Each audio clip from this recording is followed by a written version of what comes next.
देखिए, सबसे पहले तो मैं आप सबको यंग बॉयज़ क्लब के मुख्य आयोजक श्री राकेश सिंह जी की तरफ से हार्दिक अभिनंदन करना चाहूँगा। और आप सबको सबसे पहली बात तो ये बताना चाहूँगा कि खूंटी पूजा जब भी हम लोग करते हैं तो हम लोगों के अंदर में एक अनुभूति आती है कि दुर्गा पूजा आ गया। तो सबसे पहले तो हम लोग के सबके अंदर में एक अलग ऊर्जा उत्पन्न होती है। अब दुर्गा पूजा आ गया, माँ के आराधना का समय आ गया।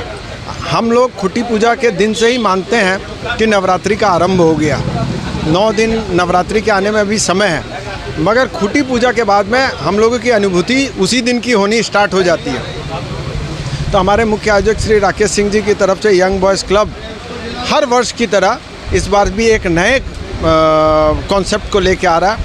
आप लोग सब जानते हैं कि अभी हमारे देश में ऑपरेशन सिंदूर किया।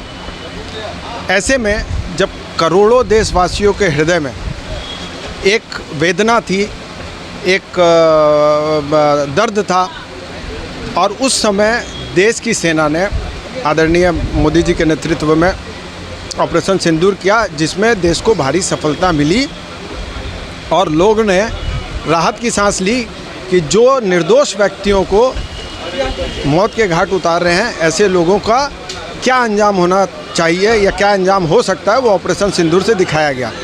हम लोग इस बार ऑपरेशन सिंदूर का ही यहाँ पर पूरा चरितार्थ करेंगे।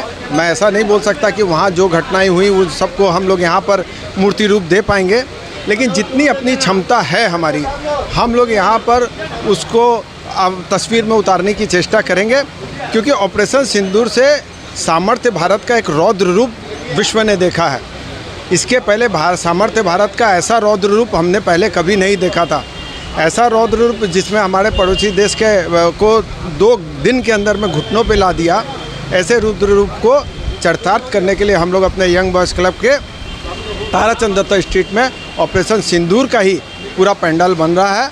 आप सभी से निवेदन है कि आप लोग आएँ, हमारे यहाँ का पूजा पंडाल देखें। मुझे इतना विश्वास है कि आपको ये पंडाल देखने के बाद में आपको अच्छा महसूस होगा और आपको यह भी महसूस होगा कि देश के सेना ने जो किया और हमारे देश की सेना ने हमारा जो मस्तक ऊंचा किया है, हम हमारी सेना का मनोबल बढ़ाना चाहते हैं। जिनके रहने से हम अपने आप को सुरक्षित महसूस करते हैं, जिनके रहने से हमारा देश सुरक्षित रहता है, जिनके रहने से हम हमारा पड़ोसी देश या कोई भी विश्व का कोई विश्व शक्ति हमारे ऊपर नज़र उठा के नहीं दे सकता। ऐसी सेना को नमन, ऐसे देश को नमन, हमारे प्रधानमंत्री जी को नमन, और देश के सभी करोड़ों देशवासियों को नवरात्रि, आने वाली नवरात्रि की शुभकामनाएं।